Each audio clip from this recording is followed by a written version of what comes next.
Welcome to Dehamrita YouTube channel. Please subscribe, like and share. ನೋಡಿ friends, ಸೊಪ್ಪಿನ ಪಲ್ಯನ ನಾವು ಆರೋಗ್ಯದ ಲಾಭಕ್ಕಾಗಿ ಯಾವ ರೀತಿ ಸೇವಿಸಬೇಕು ಅನ್ನೋದ್ರ ಬಗ್ಗೆ ತಿಳಿಸ್ತಾ ಇದ್ದೀನಿ. ಮೆಂತ್ಯ ಸೊಪ್ಪು, ಪಾಲಕ್ ಸೊಪ್ಪು, ಹಾಗೆ ಮೂಲಂಗಿ ಸೊಪ್ಪು ಹಾಗೂ ಸಬ್ಬಸಿಗೆ ಸೊಪ್ಪು, ಯಾವ ಸೊಪ್ಪನ್ನು ಬೇಕಾದರೂ ನಾವು ಚಿಕ್ಕದಾಗಿ ಹೆಚ್ಚಿಬಿಟ್ಟು ಅದನ್ನು ನೀಟಾಗಿ ತೊಳೆದ್ಬಿಟ್ಟು ನಂತರ ನಾವು ಇದರಿಂದ ಯಾವ ರೀತಿ ಸೇವನೆ ಮಾಡೋದು ಅನ್ನೋದನ್ನು ತಿಳಿಸ್ತಾ ಇದ್ದೀನಿ.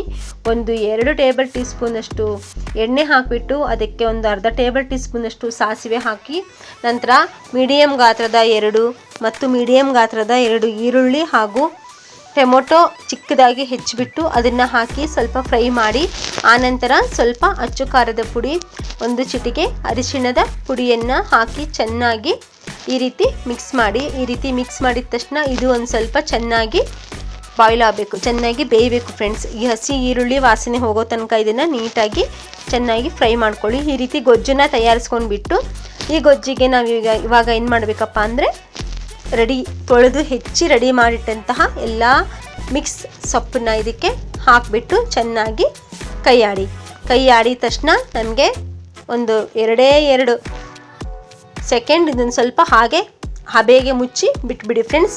ಯಾವುದೇ ಕಾರಣಕ್ಕೂ ಸೊಪ್ಪನ್ನು ಹಾಕಿಬಿಟ್ಟು ಚೆನ್ನಾಗಿ ಬೇಯಿಸ್ಲಿಕ್ಕೆ ಹೋಗಬೇಡಿ. ನೋಡಿ, ಈ ರೀತಿ ಮಿಕ್ಸ್ ಮಾಡಿ ಮುಖದ ಮೇಲೆ ಮುಚ್ಚಿಬಿಟ್ಟು ಗ್ಯಾಸ್ನ ಆಫ್ ಮಾಡಿದರೆ ಸಾಕು. ಈ ರೀತಿ ಸೊಪ್ಪನ್ನು ನಾವು ಹಸಿಯಾಗಿ ಸೇವನೆ ಮಾಡೋದ್ರಿಂದ ಏನಾಗುತ್ತೆ, ಆರೋಗ್ಯದ ಲಾಭಗಳು ಸಿಗುತ್ತೆ, ಮೋಷನ್ ಕ್ಲಿಯರ್ ಆಗುತ್ತೆ, ಮೊಡವೆಗಳು ನಿವಾರಣೆ ಆಗುತ್ತೆ, ಜ್ಯೂಸ್ ಮುಖ ಕುಡಿಯೋಕ್ಕಾಗಲ್ಲ ಅಂದರೆ ಈ ರೀತಿ ಮಾಡ್ಕೊಂಡು ಸೇವನೆ ಮಾಡ್ಬೋದು. ನೋಡಿ, ರೊಟ್ಟಿ ಪಲ್ಯ ಸವಿಯಲು ಸಿದ್ಧ.